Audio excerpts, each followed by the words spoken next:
안녕하세요. 오늘 하루를 버틸 수 있었던 이유 인사이드 앤서의 김영진입니다. 오늘 영상은 제가 토스에서 7년을 어떻게 버텼는가에 대한 영상입니다. 오늘 이 영상을 찍게 된 이유는 주변에서 일단 많이 물어보세요. 토스가 워낙 빡센 회사로 유명하기도 하고 제가 2018년에 토스를 들어왔기 때문에 어떻게 그때 토스가 이렇게 클 줄 알았느냐에 대한 질문을 많이 받곤 하는데요. 어쨌든 저는 2025년 6월까지 토스에서 재직을 했었고 7년 정도 근무를 했었습니다. 토스에 처음 들어가게 됐었던 배경은 제가 문과생인데 당시 기술을 잘 몰랐어요. 개발을 할 줄도 몰랐기 때문에 빅데이터는 당연하고요. 대신에 내가 문과생으로서 할 수 있는 직무를 기술 기업에서 해봐야겠다라는 생각이 있었고요. 그래서 핀테크도 기술 기업이니까 그런 곳으로 가야겠다라는 막연한 생각을 좀 하게 되었었습니다. 혹은 핀테크가 아니더라도 네이버나 카카오 같은 테크 회사에서 일하고 싶었던 갈망이 있었던 것 같아요. 그리고 저는 당시에 LG나 삼성처럼 대기업에 크게 가고 싶지 않았어요. 은행도 마찬가지고요. 이미 거기는 너무나 성숙한 시장이고 기회는 보장되어 있겠지만은 제가 더 많은 걸 할 수 있는 기회는 안 주어질 수도 있겠다라는 생각 때문에 저는 제가 더 많이 성장할 수 있는 회사를 찾으려고 노력했었습니다. 그리고 토스가 보상을 많이 주는 회사였기 때문에 간 줄 아시는 분들도 많이 있었는데 제가 조인했었던 2018년에는 그런 회사는 아니었습니다. 때문에 저는 당시에 연봉을 되게 작게 받고 입사를 했었어요. 그러면 제가 토스에서 어떻게 버틸 수 있었느냐를 5가지 정도로 설명을 드리고자 하는데요. 우선 첫 번째는 제 자신에 대한 동기부여를 알고 있었기 때문입니다. 저는 개인적으로 인정력이 중요한 사람이에요. 제가 외동으로 자랐기 때문이기도 하지만 어렸을 때부터 누구에게 인정받는 걸 굉장히 중요하게 생각했었어요. 사실 공부 되게 잘 했었거든요. 근데 공부를 제가 좋아해서 잘했었다라기보다는 누구한테 칭찬을 받고 싶어서 공부를 잘했었던 것 같아요. 예를 들면 부모님도 있었고 선생님들도 있었고 주변 친구들에게 인정받았던 것도 있었거든요. 그래서 제가 중학교 때까지는 거의 전교 1등, 2등 이렇게 했었는데 그 결과 이제 외고를 갔어요. 근데 외고를 가면 저 같은 애들이 수두룩 빽빽 하잖아요. 그래서 거기에서는 인정을 못 받아서 3년 내내 굉장히 우울했었던 기억이 납니다. 그때 저는 깨달았어요. 내가 인정받을 수 있는 곳으로 가야겠다. 그때의 기억 때문에 제가 대기업을 안 가겠다라는 선택을 했을 수도 있었을 것 같아요. 대기업에 가면 인정받기 되게 어렵고 사실 대기업은 성과 자체만으로 인정을 받는다라기보다는 여러 가지 저의 소프트 커뮤니케이션 스킬이라든지 정치라든지 이런 것들에 의해서 제 성과를 인정받을 수 있기 때문에 인정력이 강한 저에게는 적합하지 않다라는 생각을 했던 것 같아요. 그 결과 저는 토스에서 이승건 창업자와 함께 되게 오랜 기간 동안 일을 했었는데 그분에게 인정을 받는 게 되게 중요한 요소였고 그분에게 이제 많이 배우기도 했었고요. 유일하게 제가 신입 포지션에 가까웠거든요. 그렇다 보니까 거기에 계시는 프로분들, 어른분들에게 인정을 받는 게 대단히 중요한 동기부여였던 것 같아요. 저는 성장을 할 때 롤모델이 있는 게 굉장히 중요했었는데 주변을 둘러보았을 때 롤모델이 너무나 많았기 때문에 성장하는 기쁨도 느낄 수 있었던 것 같아요. 두 번째로는 이건 되게 기술적인 부분이기도 한데요. 저는 성과를 만들어내기 위해서 저만의 방정식을 많이 찾았었어요. 제가 주요 수행했던 역할이 조직문화 담당자 그리고 HR 비즈니스 파트너라고 하는 인사 담당자였었는데요. 이 직무들의 특징이 뭐냐면 정량적으로 성과를 평가하기가 되게 어려워요. 하지만 저는 정량적으로 제 성과를 수치화하지 않으면 제가 소위 연봉을 올리기 쉽지 않다라고 생각을 했었어요. 때문에 제가 할 수 있는 영역들 중에서 정량화할 수 있는 것들을 더 중점적으로 많이 들여다보았던 것 같고요. 그렇다 보니까 남들은 당연하게 HR과 조직문화는 정량화 못하잖아, 수치화 못하잖아 라고 했던 영역들을 저는 정량화, 수치화하려는 노력을 통해서 더 많은 인정을 받았던 것 같아요. 그 결과 그 안에서 연봉이 많이 오르게 되었고 더 많은 걸 할 수 있는 기회들이 주어졌던 것 같아요. 일례로 저는 정량화를 하기 위해서 면접의 정확도를 측정한다거나 아니면 핵심 가치 내재화 정도를 측정할 수 있는 방법을 고안한다거나 여러 가지 방법들을 고안하기에 이릅니다. 사실 이게 제가 지난 6월부터 진행하고 있는 사업에 되게 큰 도움이 되었는데요. 이제 많은 창업자분들이 HR이나 조직 문화에 대해서 정량화할 수 있다라고 하면 되게 놀라시는 부분들이 많이 있어요. 근데 결과적으로는 제가 토스에서 버티기 위해서 정량화하려던 노력이 지금의 사업의 중요 성과들을 만들고 있다는 게 되게 흥미로운 부분인 것 같아요. 세 번째는 직무와 조직 이동 기회를 적극적으로 잡았던 것인데요. 사실 이건 스타트업의 특징인 것 같기도 해요.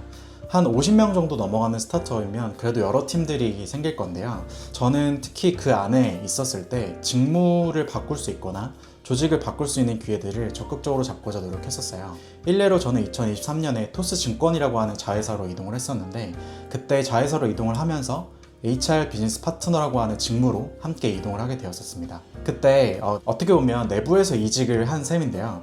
근데 사실 이게 되려면 평상시에 태도가 되게 좋아야 돼요.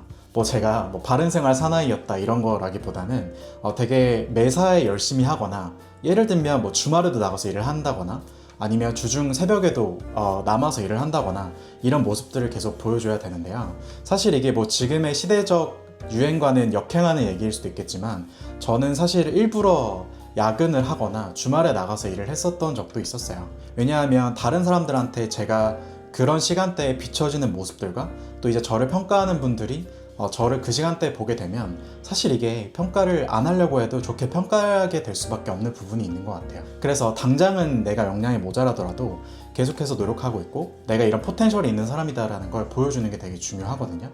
그래서 저는 이런 보여주기 식의 그런 행동들과 태도들을 통해서 여러 기회들을 좀 잡을 수 있었던 것 같아요. 그래서 2023년에 좀 편안한 환경에서 제가 이동을 할 수 있게 되었고요. 2023년부터 약 2년 정도 토스증권으로 이동을 해서 HR 비즈니스 직무를 경험하면서 되게 많이 배웠습니다.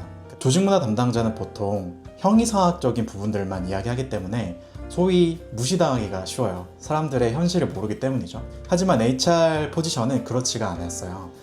좀 더 구체적인 평가나 보상을 할 수 있었고, 또 직접적으로 리더분들을 도움을 드릴 수 있었기 때문에 이런 부분에서 저는 만족도도 되게 상승했던 기억이 있습니다. 사실 제가 아는 분 중에서 거의 10년 넘게 토스를 다닌 분들이 계시는데, 이분들의 특징이 한 직무에만 머무르지 않으셨어요. 이런 걸 보면 사실 사람은 한 직무를 오래 하기 쉽지 않은 것 같아요.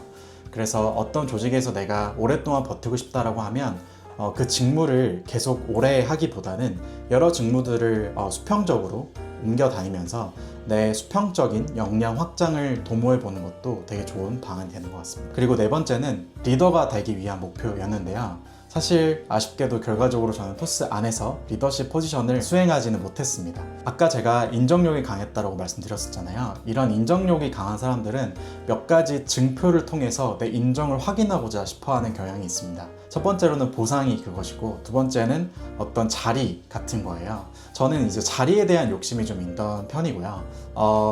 어떤 그 안에서 문화팀 리더라거나 아니면 HR팀의 리더 포지션이 되기 위해서 되게 노력을 많이 했었습니다. 하지만 번번이 제 상관으로부터 너는 경험이 좀 부족하다, 경험 쌓고 한 1년 정도 뒤에 얘기해보자 라는 이유로 번번이 되진 않았지만, 어쨌든 저는 이거를 통해서 1년 그리고 2년 이렇게 저의 그 버팀을 연장할 수 있었던 배경이 되었었다라고 생각하고 있습니다. 그리고 마지막 다섯 번째는 앞선 4개와는 다르게 좀 외부적인 요인에 가까운데요. 바로 스톡 옵션이었었어요.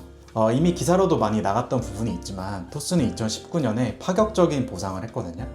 그때 외부에 계신 분들을 모셔오기 위해서 1.5배의 연봉 인상 그리고 1억 원어치 정도의 스톡 옵션을 지급하는 정책을 펼쳤었는데, 사실 형평성을 위해서 내부자에게도 이런 것들을 다 적용해 주셨었습니다.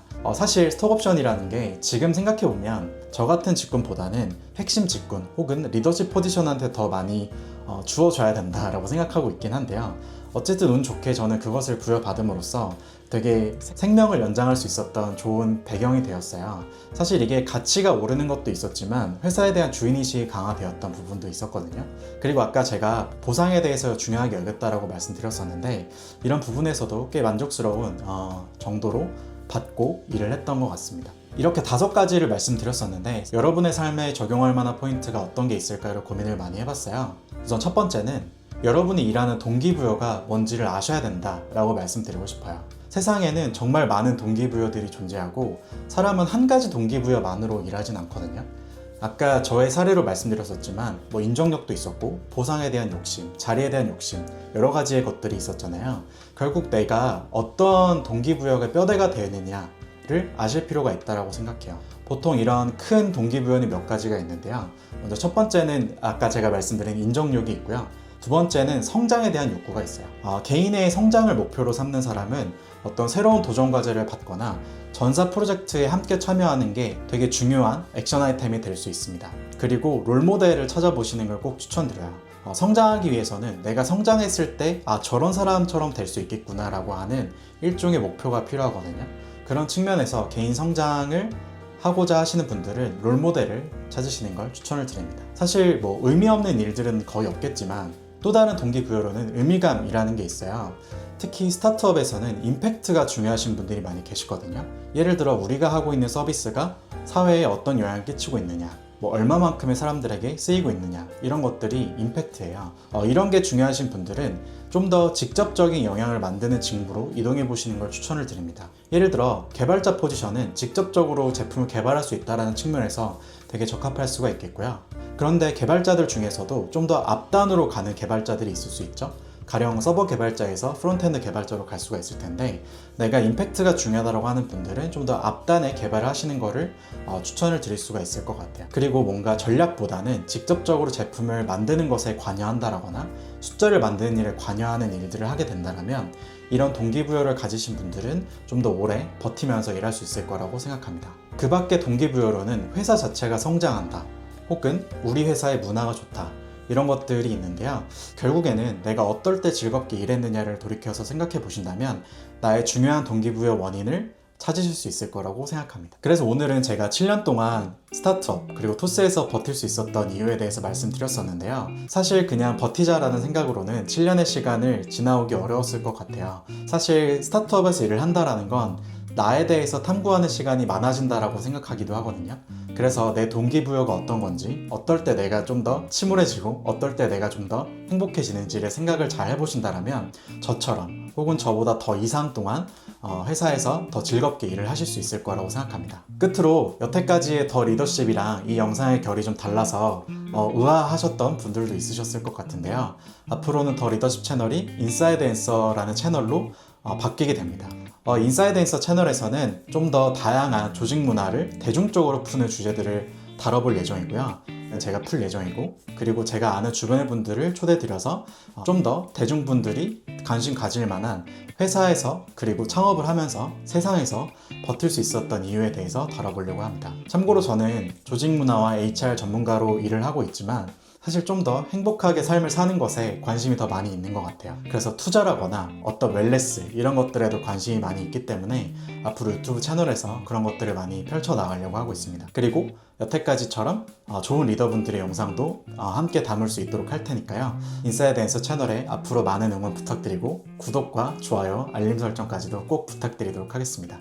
그럼 다음 영상 때 뵙도록 하겠습니다. 감사합니다.